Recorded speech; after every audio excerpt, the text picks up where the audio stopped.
Hello students and welcome to the lecture. So students, as we know that we are covering the financial system, and basically what we are doing, we are covering the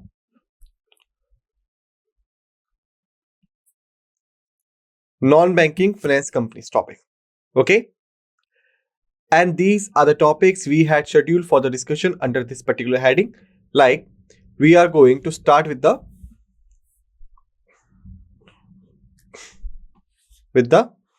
introduction part.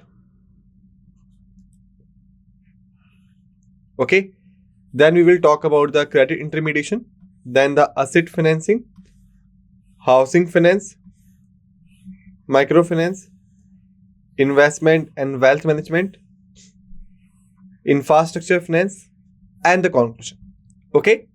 And if we talk about the topics we had finished, so basically we had done with the introduction, we have done with the credit intermediation, asset financing, and about the housing finance we had started discussion in the previous lecture. Okay. And the topics we are left with is the microfinance, investment and the wealth management, infrastructure finance, and the conclusion. Okay. So this is the picture we have created so far all together. Now, before starting this lecture, I will tell you one thing that might be or maybe, okay, my pace is faster than usual. Why? Because in this lecture, we will finish the NBFC. Okay. Non-banking finance companies will be finished in this lecture because there is nothing to explain you in the detail form. All of the things you could understand by yourself because it is just a generic writing. Okay. So with this note, let's start. Okay. Like the partnership for subsidies, many NBFCs partner with government agencies to facilitate subsidies and other support mechanism for eligible buyers and some interest rate subsidies under affordable housing scheme. Okay, basically we have talked about the public partner, or you can say public private partnership, right? Okay, in public partner partnership we have discussed that might be some percentage will be infused by the public or the government and the rest other will be by the private sector. Okay, so this is also called the partner for subsidies. Okay, suppose if the interest rate of rupees 1 lakh is 10%, okay, but under the subsidy it is 6%. So the remaining 4% will be paid by the public government. Okay, so this is called the subsidy. It means that the borrower will only pay the 6%. Rest 4% will pay by the public government and the amount will be 10% which will be receivable by the NBFC. Got it? Thereafter, contribution to the infrastructure development we had already discussed. By financing housing projects, NBFC indirectly contribute to the development of infrastructure such as roads, schools and hospitals, as these are often part of large residential projects. Alright. Support for the real estate sector. NBFC provide much needed liquidity to the real estate market in times when the banking sector is cautious about lending to the real estate due to the various factors like non-performing assets, and NBFCs often stand up to the fill the gap. Okay. So basically that's what we had already discussed, that the real estate market is very, very unpredictable. Okay. So that's why the traditional banks does not having any intention in a generic way to contribute to the real estate market. Okay. So that's why the NBFCs come into the picture. They finance the projects and they provide the support to the real estate sector. Okay. After this, now we have the housing finance. With rapid urbanization, there is an increased demand for housing in urban areas. NBFCs support this transition by making finance available for new housing, thereby supporting overall economic growth. Okay, like we had seen, as the population is going from rural to urban areas in search of employment, in search of education facilities, in search of health facilities, in search of life standards and all. Okay, so basically in the rural areas, they having their own houses and properties. Okay, but in the urban areas because they have migrated. So that's why they do not having the housing and the properties at the urban areas. Okay. In such a case, the NBFCs plays a crucial role. They provide the finance and they provide the funds to those people who have migrated to the urban area so that they could acquire the houses and the properties there to live a dignity life. Okay. So this is called rapid urbanization and the housing effect.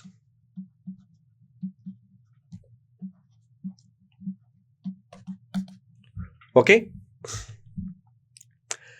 Thereafter, what we have the microfinance. Okay. So what do you mean by the microfinance? Microfinance is a critical area where NBFCs have made a significant impact, especially in developing regions where a substantial portion of the population may not have access to the traditional banking services. Okay. NBFCs operating as microfinance institutions provide small loans to the individuals, often without the need for collateral, which is a significant barrier for low income or unbanked individuals when it comes to the assessing credit. Okay, so basically, if we try to understand it, so you can say under developing areas, okay, small loans for small businesses and mandatory collateral.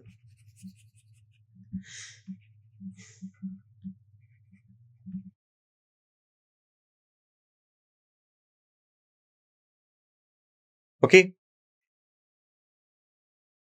If we look at this picture, under developing, small loans for small businesses, mandatory collateral, all these areas are generally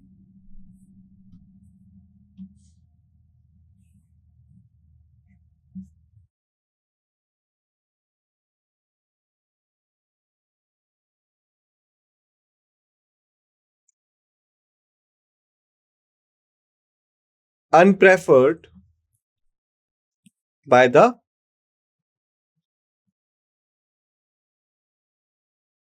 traditional banks.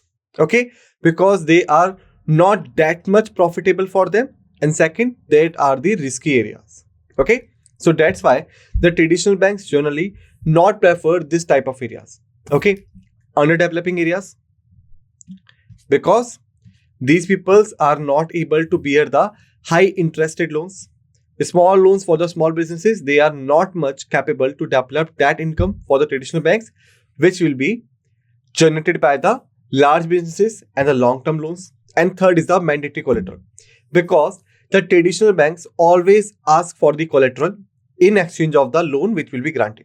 Okay, so these areas are the areas in which traditional banks does not prefer the loan granting segments. Okay, so in such areas, the NBFCs plays a crucial role because they prefer the underdeveloping areas. They even granted the small loans for the small businesses, and they also provide a loan without any mandatory collateral. Okay, so remember this thing.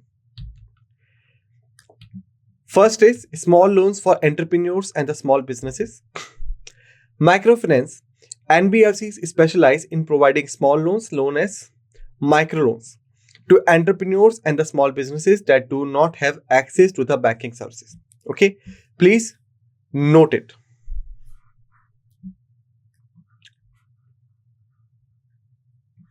Okay.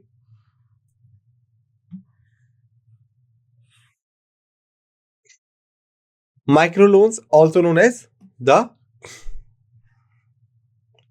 small loans. Okay. To entrepreneurs and the small businesses do not having access to the banking services. Why? Because these are comes under the unpreferred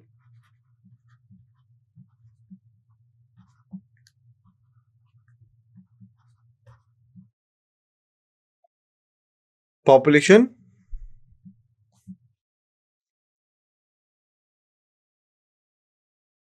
segment. All right. These loans are usually for small amounts but are sufficient to start or expand small scale businesses. Why? Because the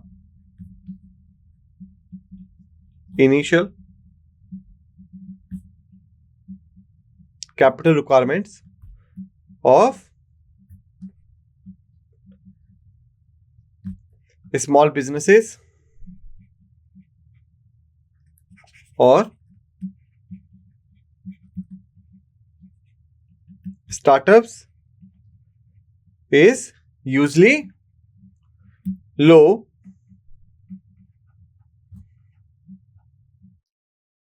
in comparison with the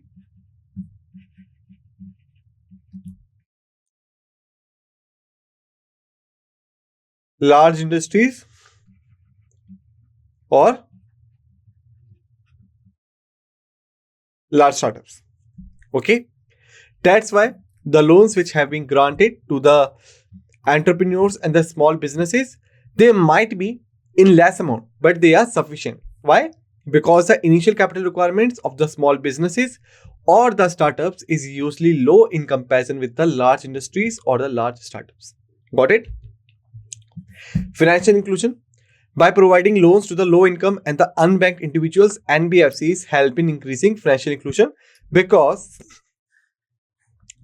by providing the loan, we are not only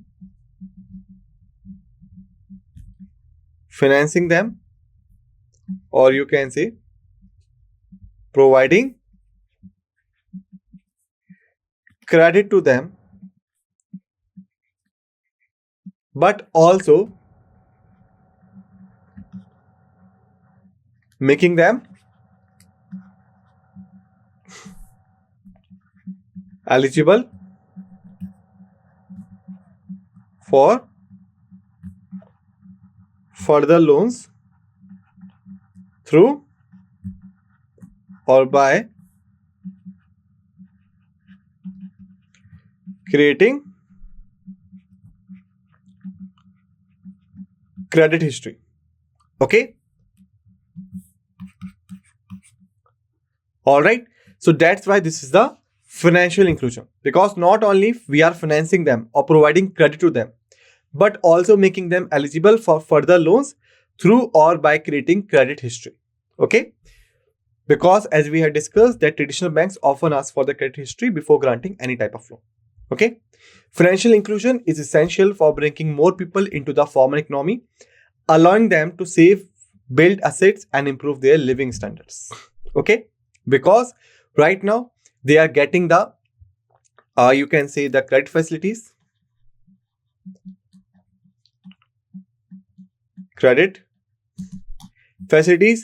That's why what they are getting? They are getting the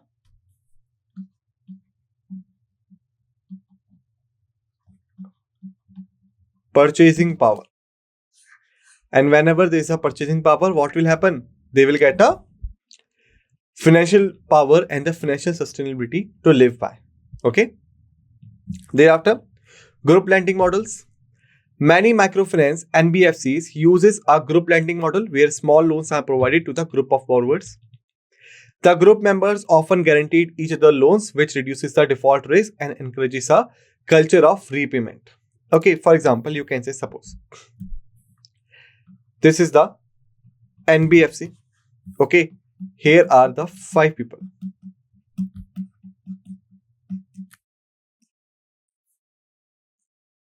Okay, these 5 people require the loan for rupees 1 lakh, rupees 1 lakh, rupees 1 lakh, rupees 1 lakh, rupees 1 lakh. All right. So what will happen? The NBFC will totally provide rupees 5 lakhs to the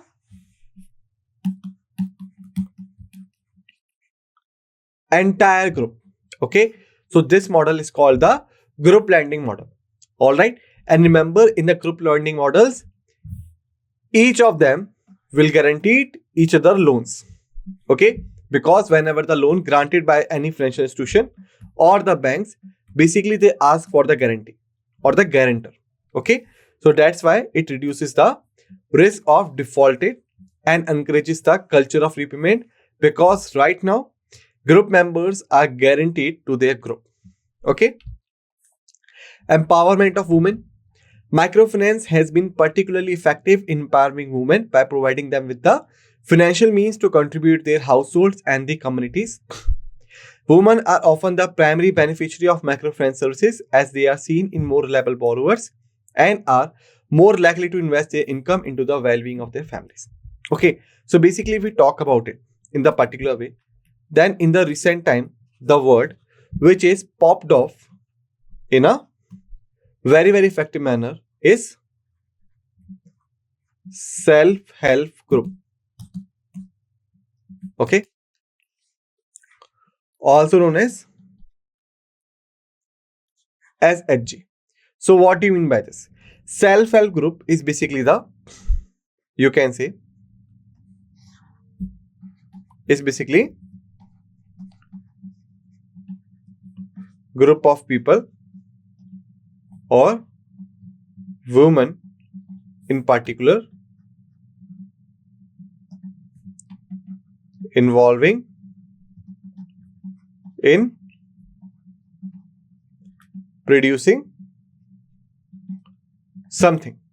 Okay, suppose you can say there are 10 women who combine together, form a group, okay, which is known as the self-help group, and now they are making the pickles for selling. Okay, so this type of groups are often financed or funded by the NBFC. Okay, so this is called the woman empowerment, and it's a best example of the woman empowerment. Okay, remember, I'm not telling this that self-help group are only limited to the women. It may be for the men also, but mostly it is you can say used for the women denomination. Okay, education and training. Beyond just providing loans, some microfinance NBFCs offer training and education to their clients on how to manage their finances, run a business, and utilize their loans effectively. This education can be crucial in ensuring the success of the borrower's ventures. Okay. Poverty alleviation. By giving people the means to engage in the product activities, microfinance can play a significant role in the poverty alleviation, because right now the underbanked population is also being entertained by the financial institutions. The incremental income generated through micro-entrepreneurial activities can lead to a better nutrition, healthcare, and education for the borrower's family. Alright. Credit history. We have discussed so many times that the microfinance NBFCs also help individuals to build a credit history, which can be important if they need a larger loans from the traditional banks in the future. Okay. Job creation. We have seen that the small scale industries creates a job. Why? We had discussed on the previous lectures already. Okay. So the small businesses funded through microloans often end up creating jobs for others in the community, thus having a multiplier effect of the employment and the income generation. Innovative repayment schedules. Microfinance NBFCs often design payment schedules that are aligned with the cash flow of the borrowers, which may be irregular. This flexibility increases the accessibility of loans for individuals with fluctuating incomes. Okay, like traditional banks generally fix the return which you are required to pay, but NBFCs make it flexible. Okay, so whenever you are in the high, you will pay high. Whenever you are in the low, you will pay low. And when you are in medium, you will pay medium. Okay, that type of things. Use of technology. Some NBFCs are using technology to improve the delivery and the administration of the microfinance. Mobile banking, digital payments, and data analytics are being employed to reach more clients, reduce cost, and improve the efficiency of the loan dispersal and collection. Alright. Risk management. We had already discussed in the previous lectures that the microfinance NBFCs manage risk by maintaining diversified portfolios, monitoring loans closely, and engaging in ongoing interaction with the borrowers to ensure the repayment so that they could know what is going on.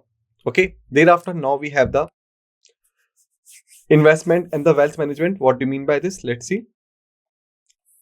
Investment and the wealth management is in non-banking finance companies refer to the services provided by these entities to help individuals and institutions manage their investment and grow their wealth. NBFCs are financial institutions that offer various financial services similar to the banks, but they do not hold a banking license. Okay, like we have seen that the banks also sometimes serve as the bankers. Okay, it means that they provide their financial services, financial advices, and monitors the market growth for the client. Similar thing is done by the NBFCs for small businesses or small startups. Okay, but remember that NBFCs may offer the financial institution services similar like the banks. Okay, or you can say they might serve as a bankers. But remember, always remember, they are not holding a banking license. Do not hold a banking license. Keep this thing in your mind. Okay. Thereafter, now we have to talk about the investment products. NBFCs offer a range of investment products such as the fixed deposit, mutual funds, mutual funds, bonds, and the debentures. We have seen them in the previous lectures. We have discussed them in the previous lectures. Okay. These products provide customer with avenues to invest their money based on their risk appetite and the financial goals. All right. Wealth management services. NBFCs also provide wealth management services where they help clients manage their finances, assets, and investments. This includes financial planning, investment advisory, and portfolio management services. Okay. Risk management. NBFCs assesses the risk profile of their clients and suggest investment options that align with their risk tolerance. They also provide risk management strategies to protect their clients' wealth from market volatility and other risks. Okay, so this kind of things are called as the risk management. All right. Diversification. NBFCs help clients diversify their investment portfolios to reduce risk. They suggest spreading investments across different asset classes and sectors to minimize the impact of market fluctuations. Okay. Tax planning. NBFCs provide tax planning services to the help clients minimize their tax liability legally, not illegally. Okay. They provide the tax planning and tax management. Remember, okay, they offering tax planning and tax management. They are not offering tax avoidance. Okay, and you can say tax minimization. Okay, because this is legally, but the both terms are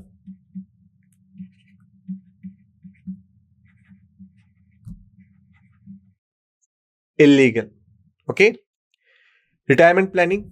NBFCs assist clients in planning for their retirement by recommending suitable investment options that can provide a regular income stream post-retirements. Okay.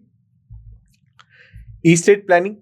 NBFCs help clients with estate planning by structuring their assets in a way that ensures smooth transfer to their heirs after their demise. Okay. Or you can say this is like a will. Okay. Will management. Like you have seen the movie that someone is dying, then his family members asking like what property will be distributed amongst them and things like this. Okay, so this is called the will. Okay, so NBFC is providing this kind of services also. Regular monitoring and the review. The NBFCs regularly monitor their clients' investment portfolios and review them based on changing market conditions and clients' financial goals. They suggest changes to the portfolio to optimize returns and manage risk. Okay. Thereafter, now what we have the infrastructure finance. Participation in infrastructure projects. NBFCs participate in financing infrastructure projects including power plants, roads, bridges, ports, airports, and other critical sectors. They provide long-term funding to support the development and maintenance of these projects. Okay. Support for government initiatives. NBFC support the government's efforts in the infrastructure development by providing funding for projects under schemes like Bharatmala, Sagarmala, and the Smart Cities projects or missions. They help in bridge the gap in infrastructure finance by mobilizing funds from various sources. Now, here, remember two things, that Bharatmala, Sagarmala,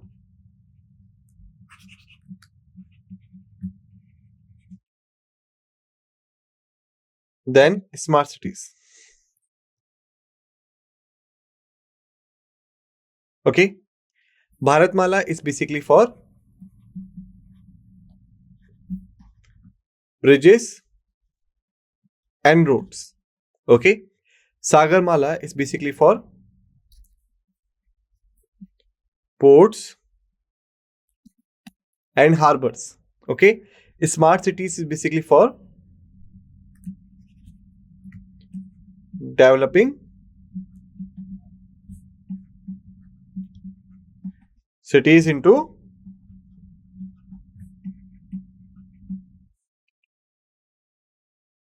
modern ways. Okay, so remember these one. Bharatmala is for bridges and roads. Sagamala is for ports and harbors. Smart Cities is developing cities into the modern ways. Okay. Risk mitigation. NBFCs plays a crucial role in mitigating risk associated with infrastructure projects. They conduct thorough due diligence and risk assessment before financing projects to ensure their viability and sustainability. Okay. Structuring financing solution. NBFC structure financing solutions tailored to the specific needs of infrastructure projects. They provide flexible repayment terms and financial instruments to match the cash flow patterns of these projects. Okay. Facilitating public-private partnerships, PPP model we have already discussed. NBFCs facilitate PPPs by providing financial support to both public and the private sector entities involved in the infrastructure projects. They help mobilize private capital for public infrastructure development. Okay. Regulatory oversight by RBI. The Reserve Bank of India regulates NBFCs to ensure financial stability, consumer protection, and compliance with prudential norms. NBFCs are required to obtain a license from the RBI to operate in the sector. Categorization of the NBFCs. NBFCs are categorized based on their size and operations. Deposit-taking NBFCs accept deposits from the public, while non-deposit-taking NBFCs do not accept deposits but provide financial services. Okay. Minimum net owned funds (NOF).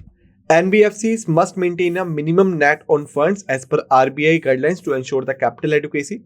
NOF is the net worth of the company calculated as a difference between assets and the liabilities. Okay. Statutory liquidity ratio we have discussed so many times. Okay, some NBFCs are required to maintain a certain percentage of their assets in liquid and safe investments. This requirement ensures that the NBFCs maintain liquidity to meet their obligations. Capital adequacy ratio (CAR). NBFCs have to maintain a prescribed capital adequacy ratio to manage credit and the operational risk. CAR is calculated as the ratio of capital to risk-weighted assets. Alright. Prudential norms.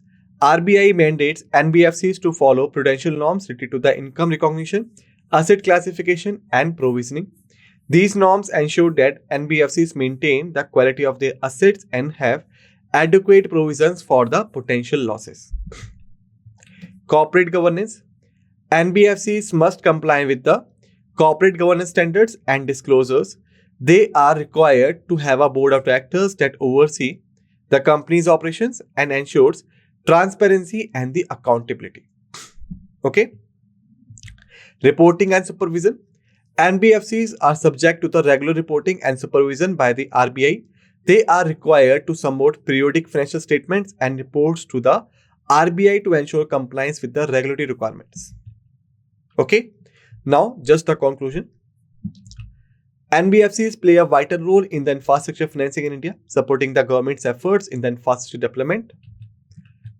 The regulatory framework ensures that NBFCs operate in a prudent and responsible manner, safeguarding the interests of the investors and the financial system. Okay, so students, basically in this lecture we have finished the NBFC. Okay, I know you have found my pitch is faster than the usual because there is nothing so much which I could explain to you and which you are required to listen. Okay, it's just about understanding because all the things which we are discussing right now we have already discussed in the previous lectures. We have already taken the reference of it in the previous lecture. Okay, so here we have just, you can say, recall them. All right, so in this lecture we have finished the NBFC. Okay, in the next lecture what we will do, we will start with another important, you can say, the topic of the financial system.